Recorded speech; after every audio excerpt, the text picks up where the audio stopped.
स्वः तत्सवितुर्वरेण्यं भर्गो देवस्य धीमहि धियो यो नः प्रचोदयात्. सुख आणिक दुःख यांना सांधते आहे. जीवनाशी ती कधीची भांडते आहे.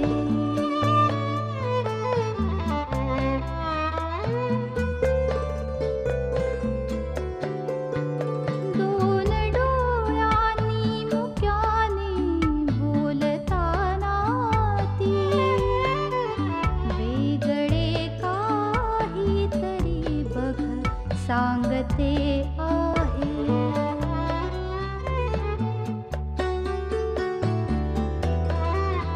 जीवनाचे एक गाणे गात जाताना वेगळीशी चाल त्याची बांधते आहे. जीवनासाठी जणू ही अकस्मिता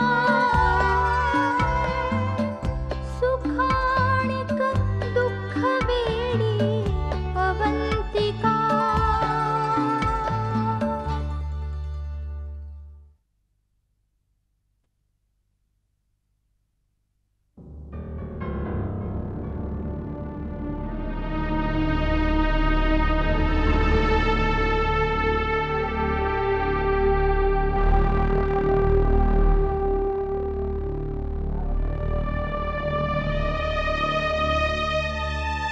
अभिषेक,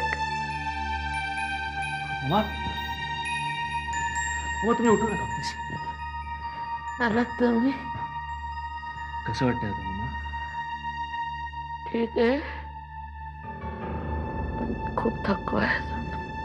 obviously mamma, you need rest. तुम्ही आता काहीही बोलू नका, फक्त आराम करा.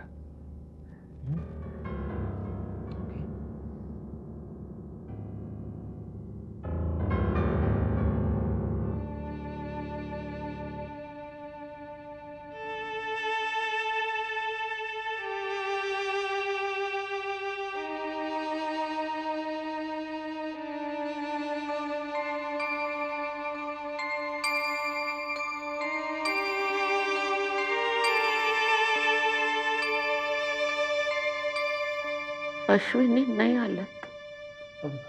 मामा, तिलाही बरं वाटत नाहीये जरा, पण ती येईल ना, संध्याकाळी येईल.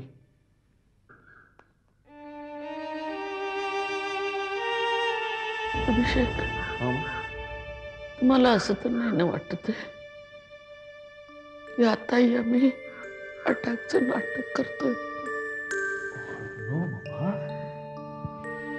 खरंच नाही. तुम्ही प्लीज असा विचार करू नका.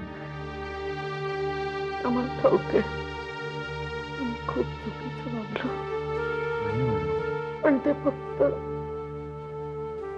सौरभला वाचवण्यासाठी. खरं तर तेव्हाच जोराचा अटॅक येऊन आम्ही मरून जातो. मम्मा, काय बोलताय तुम्ही? आमची आता कोणालाच गरज नाही आहे अभिषेक. असं का म्हणताय मम्मा? खरं सांगतो तुम्हाला, असा एकही दिवस गेला नाही मामा जेव्हा मला तुमची आठवण आली. तुम्ही हॉस्पिटलमध्ये आहात हे कळलं आणि माझ्या काळजाचा ठोकाच चुकला. मला असं वाटलं मामा की सगळं माझ्याचमुळे झालंय. मी घर सोडून गेलो यातच तुम्ही टेन्शन घेतलं आणि म्हणूनच. नाही अभिषेक, तुमच्या बाणेदारपणाचं आम्हाला अभिमान वाटतो. आई म्हणून जीव तुटत होता तुमच्यासाठी, त्याचबरोबर कौतुकही वाटत होतं आम्हाला तुमचं. सौरभनं कळवलं तुम्ही? मामा, तो कोल्हापुरात नाहीये, पण मी त्याच्यासाठी निरोप ठेवलाय. ऍक्च्युली मलाही त्याला खूप भेटावं असं वाटतंय मामा, पण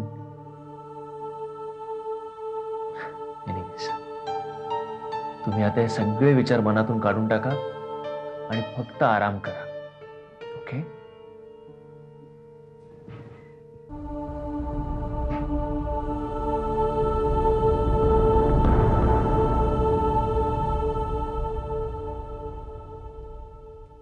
काय हो, कसला विचार करताय? नाही, खर्चाचा विचार करत होतो. खर्चाचा?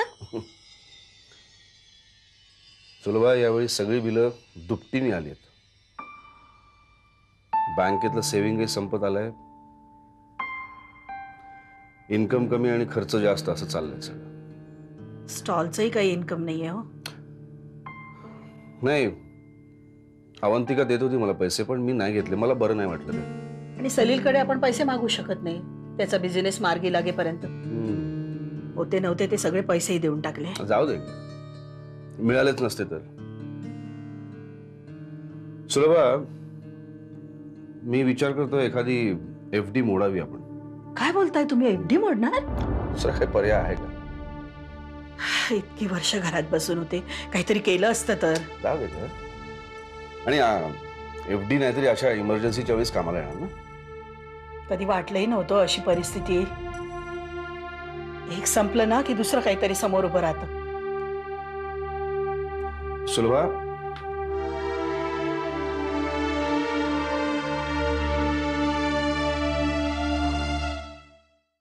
बरं झालं, चला. हो ना. पण तू सांगू नकोस त्यांना.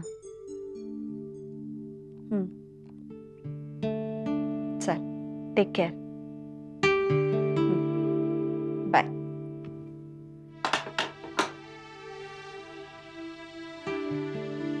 अभिदादांशी बोलत होता. आता कशी तब्येत आहे बाईसाहेबांची? बरी आहे. डॉक्टर म्हणाले सुद्धा वेळेत आणलं हॉस्पिटलमध्ये म्हणून प्राण वाचलेत त्यांचे. बाईसाहेबांना बरं वाटलं ना, खरंच समाधान वाटलं. आता आधी देवापुढे साखर ठेवते.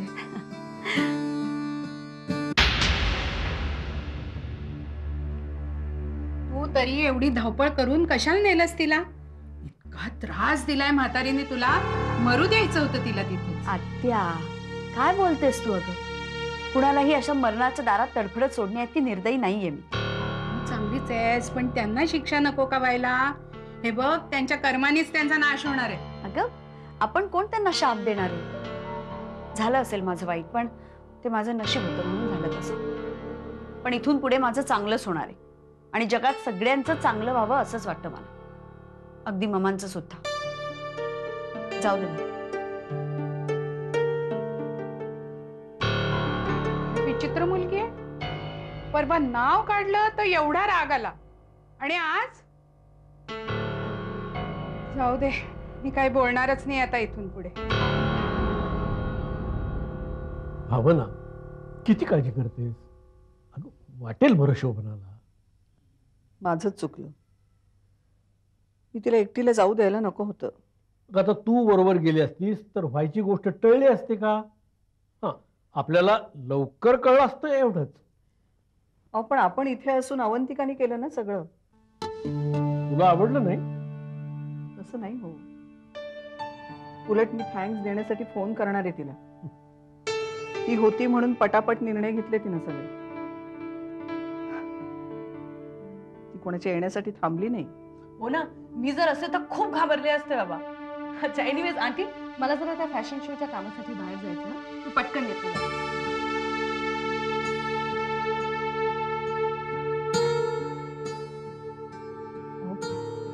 माझं एक ऐका. बोल. हॉस्पिटलमधून डिस्चार्ज मिळाल्यानंतर शोभनाला आपण आपल्या घरी घेऊन येऊया. म्हणजे माझी हरकत नाहीये. शोभना तयार होईल का? एक गोष्ट लक्षात ठेव, हे आपलं घर नाहीये, निखिलचं. मी समजावीन शोभनाला.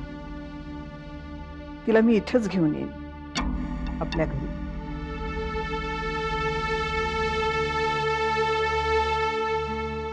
मामांची तब्येत कशी आहे आता? आता स्टेबल आहे. कालच जाऊन आलो मी हॉस्पिटलमध्ये. चला, बरं झालं. अवंतिका, तुझी कमाल वाटते मला. म्हणजे इतकं सगळं होऊनही तुला त्यांच्याबद्दल एवढं वाटतं. नाही रे, काळ हा सगळ्यावरच औषध असतं. आता मला त्यांच्याबद्दल काहीच नाही वाटत. राग, द्वेष, मत्सर काहीच नाही. मला असंच व्हायचं होतं, तुझ्यासारखं. हॅलो, हा बोल जगदीश. नाही रे, अरे उद्या सकाळी सांगते, नक्की सांगते. 100% मी फोन करेन सकाळी. थँक्यू. काय म्हणाला? निखिल, मला आता डिसिजन घ्यायलाच लागणार. भाड्याचं घर का ओनरशिप? भाड्याचं कशाला? तू स्वतःचं घर घेणारच ना? नाही रे, भीती वाटते. एवढं मोठं लोन काढायचं, पुढे हप्ते फेडता आले नाही आले. कशाला टेन्शन घेतेस तू? आय एम शुअर तुझं स्वतःचं काहीतरी सेव्हिंग असेल नक्कीच. असं आहे रे, म्हणजे सुरुवातीला प्रॉब्लेम्स नाही येणार, पण तरी सुद्धा अगं, होईल का सगळं व्यवस्थित? हे बघ, एकदा ठरवलं ना की घ्यायची एवढी, मग सगळं आपोआप व्यवस्थित होतं. हे पण घर घेतलं म्हणजे सगळं झालं असं नाही. त्यानंतर बऱ्याच फॉर्मॅलिटीज असतात, त्याही करायला लागणार आहेत तुला. निखिल, मी भाड्याचं घर नाही घेत, ओनरशिप घर घेत, माझं स्वतःचं. गुड.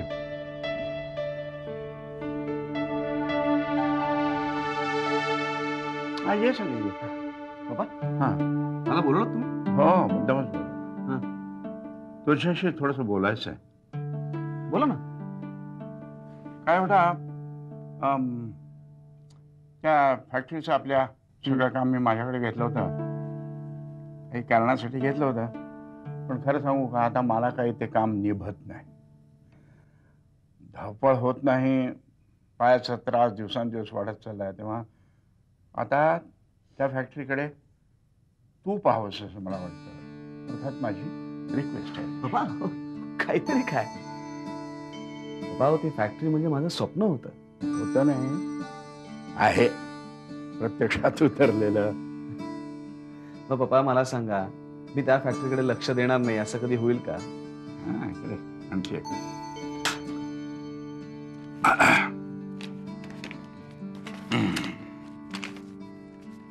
ऍक्सेप्टेड. काय ठीक आहे, बघ ना, बघ. कसला चेक? काय नाही पप्पा, 10 लाख पप्पा? आजोबांनी नातवाला दिले. नातवाला? पण पप्पा, ह्याच्यावर तर माझ्या बाबांचं नाव आहे. एका आजोबांनी दुसऱ्या आजोबांना नातवासाठी दिलेलं चेक. अरे बेटा, हे सगळे पैसे तुझेच आहेत. तुझ्या हुशारीमुळं, मेहनतीमुळं आपल्या कंपनीला एवढा मोठा प्रॉफिट झाला. तेव्हा हे पैसे देऊन मी काही तुझ्यावर फार मोठे उपकार करत नाहीये. पप्पा, मला माहिती आहे, मला माहिती आहे नक्की तुम्ही काय करताय. पण बोलून दाखवून मला तुम्हाला लहान करायचं नाहीये. तुमचा मोठेपणा मला उशिराने कळला. Better late then never. आणखी एक गोष्ट, आता यानंतर घरचा मोठा मुलगा म्हणून त्या घरची जबाबदारी, त्या तिथल्या माणसांची जबाबदारी आता फक्त तुझ्यावर आहे. येस बाबा. नाही, तुझं सगळं पटतंय मला हेमंत, पण दुसरा काही पर्यायच नाही ना आता. नाही, खरंच खूप अर्जन्सी आहे रे. अरे नाहीतर मी कशाला मोडली असते एफडी मी. नाही, हे बघ हेमंत, घरात बारसा आहे, खूप खर्च आहेत. अशा वेळी 4 पैसे हातात हवेत ना. हा, त्यासाठी हे बघ, मी तुला नंतर फोन करतो, पण ते बघ नक्की. हा, हो. काय ग? हेमंतला फोन केला होता? हो, मला जरा काही इन्फॉर्मेशन हवी होती. एफडीज मोडण्यासंबंधी. अगं नाही, तू कुठे बाहेर गेली होतीस? हो, इथे जवळच गेले होते. अच्छा. पण बाबा, तुम्ही काय लपवताय माझ्यापासून? अगं नाही, खरंच नाही. मी त्याला म्हणत होतो की घरात बारसा आहे, त्या निमित्ताने सगळ्यांसाठी थोडं थोडं काहीतरी करावं लागेल. अहो, आलो आलो आलोच.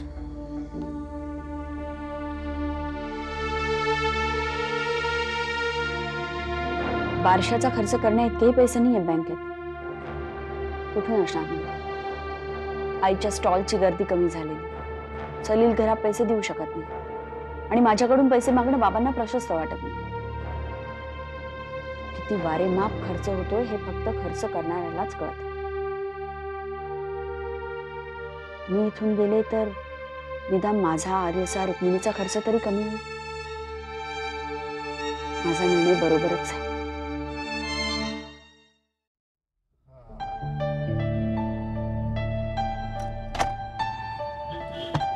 बोला. तुझी डॉक्टर साहेबांबरोबर घर शोधण्याची मोहीम चालू आहे की नाही अजून? तुला कोणी सांगितलं? तू सांगितलं नाहीस तरी मला कळतं. अरे पण जगदीश आला होता ऑफिसमध्ये. तो सांगत होता की तू कोणातरी डॉक्टरांबरोबर घर शोधत हिंडतेस म्हणून. का गप्प का बसलीस? बोल ना. जाब विचारतेस मला? तसं समज हवं. मुळात तुला घर शोधायचं होतं तर मला सांगायचंच ना. घरातलं त्याला जास्ती कळतं का मला? का आता त्याला तेही कळायला लागलंय? अनिश, आणि तुला घराची काय गरज आहे? अर्थात काही प्रायव्हसी हवी असेल म्हणूनच ही सोय. शट अप अनिश.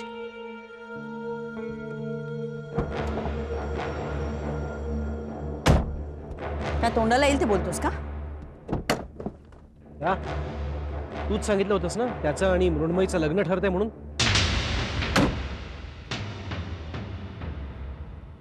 सांग ना हवी, का पुन्हा पुन्हा त्याची हेल्प घेतेस तू? का लागतो तुला तो? अरे अनिश, हे बघ, नीट विचार कर, स्वतःशी विचार कर. काय स्थान आहे किंवा काय स्थान असणार आहे त्याचं तुझ्या आयुष्यात? त्याच्या मनात जर का तुझ्याविषयी अजूनही काही असेल ना तर भलतंच काहीतरी होऊन बसेल. अनिश, माझं असं काही इंटेन्शन. तुझ्या इंटेन्शनला विचारताय कोण? 4 लोक काय समजतील? तू त्याचा फायदा घेतेस. अनिश, मी एक समजून घेईन ग, तुझे घरचेही समजून घेतील, पण बाकीच्यांचं काय?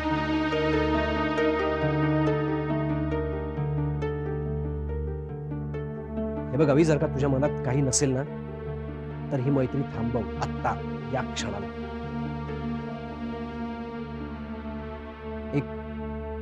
एक मित्र म्हणून मी तुला हे सांगतो. फायनली निर्णय तुझा तुलाच घ्यायचा आहे.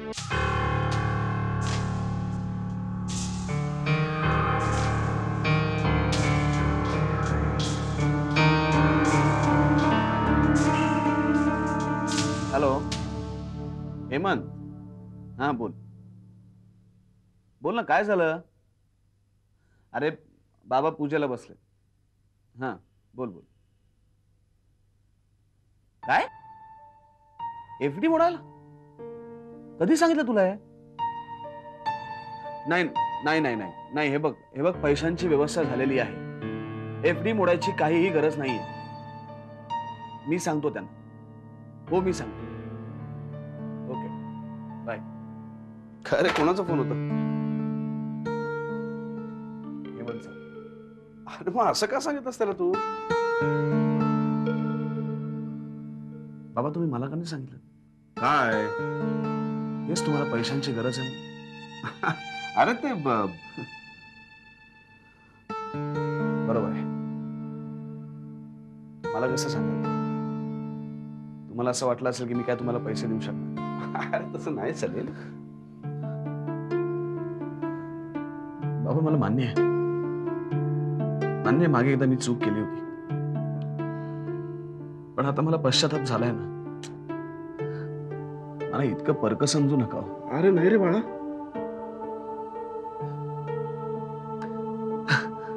आणि बाबा 3-4 महिन्याचा तर प्रश्न आहे. त्याच्यानंतर तुमचा पगार ऍज इट इज बँकेत जमा होईल की नाही ते बघा. अरे म्हणून तर मी ही तात्पुरती सोय नाही, त्याची खरंच काही गरज नाही. उलट तुमचे 10 लाख रुपये मी तुम्हाला परत देणार आहे. अरे पण बाबा रीमाच्या बाबांनी स्वतःहून बोलून मला 10 लाख रुपयांचा चेक दिलाय. काय? सुरुवातीला मी सुद्धा त्यांना पैसे घ्यायला नकार दिला, पण म्हणाले की नातवाची भेट म्हणून तुला स्वीकार केलाच पाहिजे. अरे मग मी पण हे त्याच्याच नावाने. नाही बाबा, आता यापुढे तुमचे पैसे माझे पैसे असं काही ठेवायचंच नाही. हे आपले पैसे आणि ते एफडी वगैरे मोडायची सुद्धा काही गरज नाहीये. उलट हेमंतला सांगून तुमच्या दोघांच्या नावाने मी मेडिकलची पॉलिसी काढतोय. त्याचे हप्ते सुद्धा मी भरणार आहे. अरे पण नाही बाबा प्लीज, याच्यात तुम्ही खरंच काय बोलू. आजच्या आज तुम्ही शक्य तितके पैसे बँकेत भरा आणि उरलेल्या पैशातून तुम्हाला हवं ते करा. चला मी चेक घेऊन येतो. काय झालं बाबा? बोला ना. काय बोलू, काय बोलू, कसं बोलू, काहीच कळेना असं झालं. तुला हे बोलावंसं वाटलं हेच खूप झालं. अरे तुला आमच्याबद्दल वाटणारं प्रेम, माया, ओढ हेच तर आमचं फिक्स डिपॉझिट आहे रे बाळा.